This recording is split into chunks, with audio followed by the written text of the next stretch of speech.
So I thought I'd just quickly share one of Paul's Christmas presents that he got from his grandparents. I mean, Matt's been so weird about not letting Paul see Christmas presents and quick, I run and hide and wrap them. We fully understand that a 10-month-old does not understand the concept of presents. But as soon as this came and Matt could see through the box that it was like an organizing thing, he built it this weekend. So I'm not complaining because we had all his toys in baskets on top of my coffee table wedged in the corner, and clutter just gives me anxiety and I hated it. So this is wonderful. It's going to probably be where the Christmas tree is for a little bit. And then in Paul's nursery, we have recliner for nursing and putting him to sleep. And we have another, just like, I think they're just called like a barrel chair, basically, so both of us can sit in his nursery when we're trying to put him down.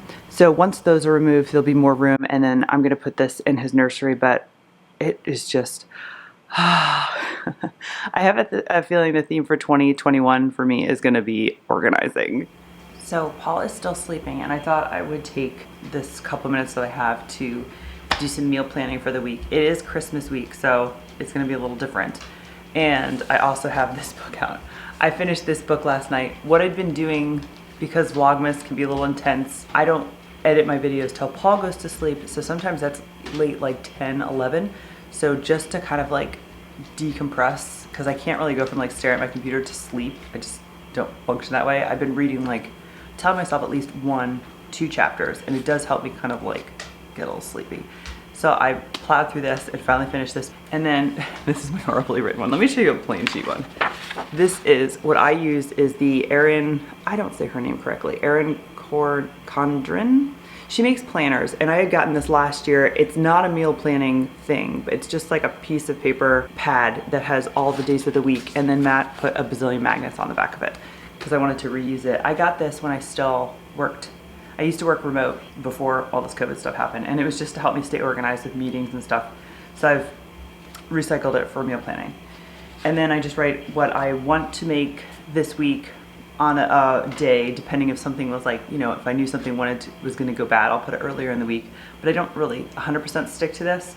Like, there was a ton of stuff last week that I put on the meal plan that we never made, so I just leave them on there, and sometimes I'll put it on this week. And then on the back I write like kind of an inventory of things that are in my fridge that I want to use up. This helps me just make sure food doesn't go bad, because that kills me when I have to throw away food, which does happen. But I'm like, my goal is to like eliminate food waste as much as possible. It's a thing. Okay, so what Matt and I decided to do this year, instead of Christmas dinner, because we already know we're probably gonna have at least 2, possibly 3 Zoom calls with friends and family, and they take time. And usually Paul loses his patience and like makes my anxiety a little high. So I already know most of our day on Christmas Day is gonna be taken up sitting in front of the computer, which is great because we like to see family, but I don't wanna have to be stressing over what to make for dinner. So we are gonna do our Christmas dinner on Christmas Eve, which is going to be a spiral ham I have in the freezer. I have freezer mashed potatoes ready to go. I just have to heat those up. I have rolls ready to go that I just have to heat up. And then I just need a vegetable. Matt said he wanted bourbon glazed carrots, but I also have string beans from my Misfit produce. So I'm debating whether I want to do both or one or the other. I might try to do both. So for Christmas Eve is what we're doing. We're doing ham, mashed potatoes, carrots, green beans, rolls. And then for dessert, we have a Yule log, which I'm gonna make this week for dessert. I have pies in the freezer, but I don't think we're gonna be using those. So Matt is working late today, so we are gonna have leftovers. This is what my LO is. Tuesday, Mo has a vet appointment because something's going on with him. I'll explain that a little bit later. But I think what I'm going to do is just do tacos, because Matt can do those super easy. He knows how to make tacos. So we might just do tacos that night. And then based on what I had left over, we had talked about having fish one day. So we might have fish and potatoes, because I still have a bunch of those little bitty potatoes from Costco that really need to go. And then Christmas Day, I think we're just going to do some kind of ham leftovers, because obviously there'll be a lot of that. So I'll just put Christmas, and then I'll put leftover ham. I don't know. I mean, we may have enough where I just kind of reheat the ham, and both of us are fine with that. We love ham. And then on the weekend, two things that I still would really like to do are, so what I'm doing is, obviously it's only 2 days, but I'm gonna list 3 things here because there are 3 things that I really want to make and I have not made yet. So I want to do a butternut squash mac and cheese. That was in Paul's baby-led weaning book. I have spaghetti squash. I actually have 2 of them left that I need to use up.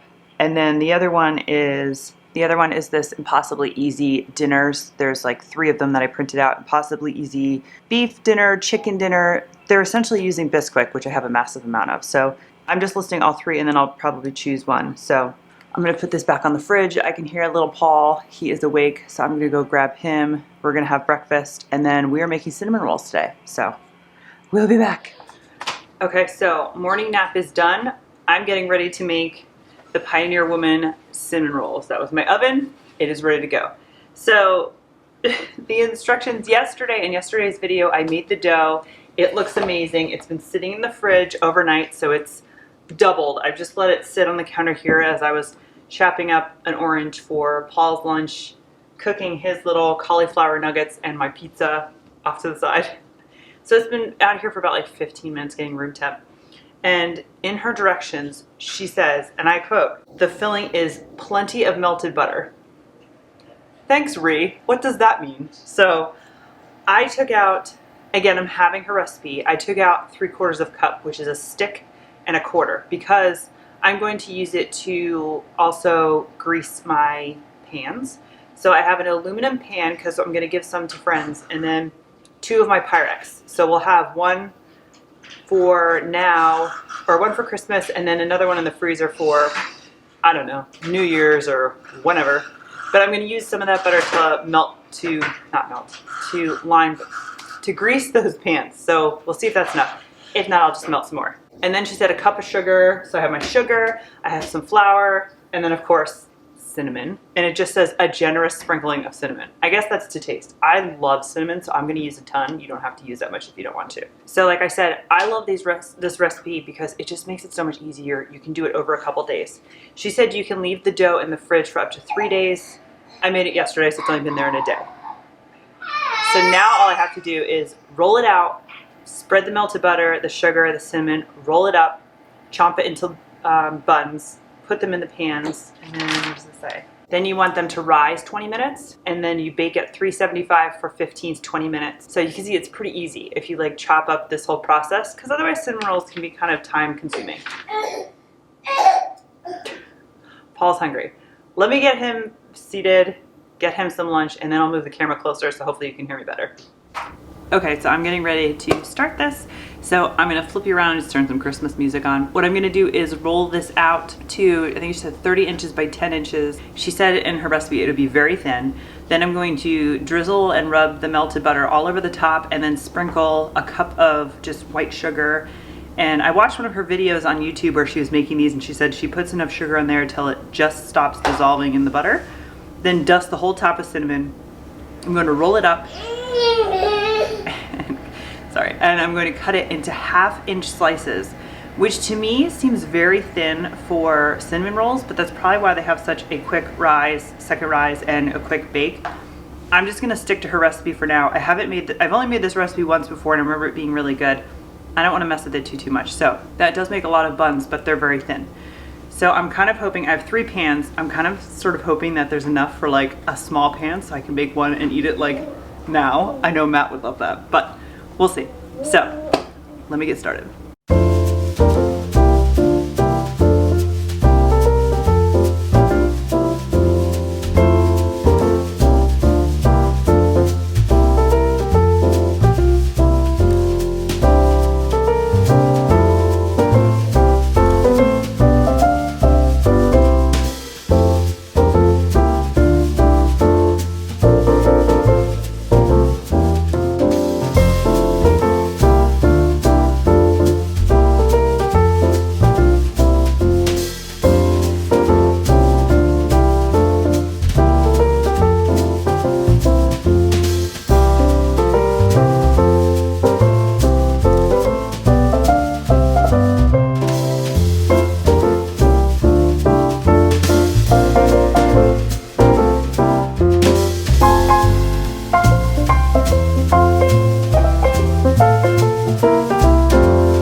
So I don't trust Ree. She said in her recipe a 1/2 inch, but that looks way too small, so I'm just gonna stack them, plus it's so many.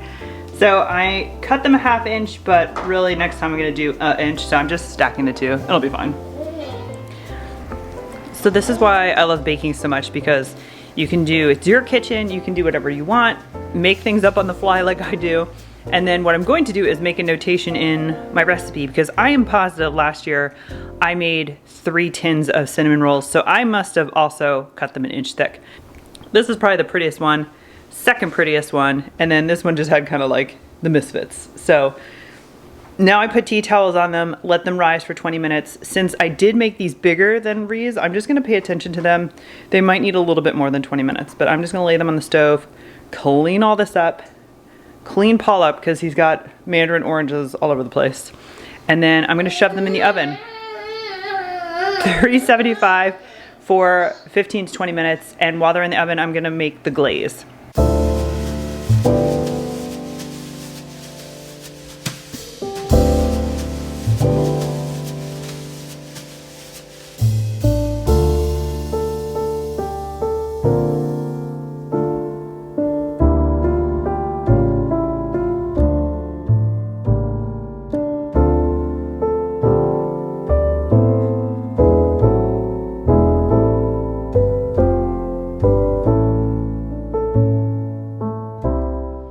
Okay, so the cinnamon rolls are in the oven. I let them actually proof for 30 minutes. So I corrected that in my recipe because they were, again, I made them thicker. I didn't make them a 1/2 inch thick.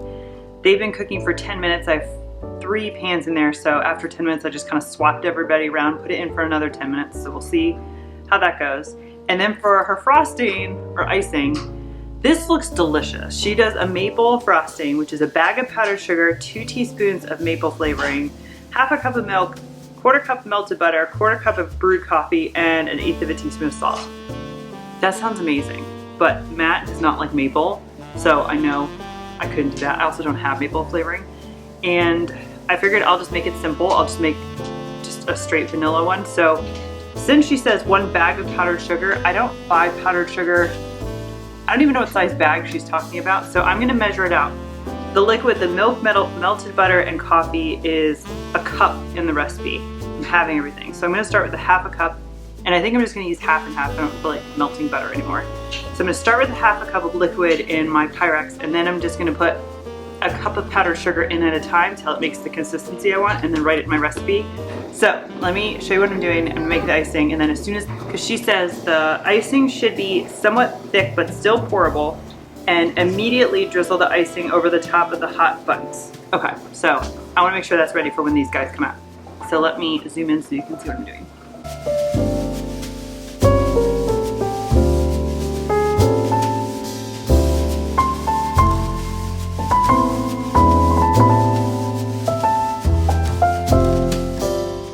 Okay, that's the consistency I want. So now I'm just gonna beat the crud out of this to try to get some of these lumps out. I might switch to a bigger whisk. And then I'm just waiting for the buns to come out of the oven.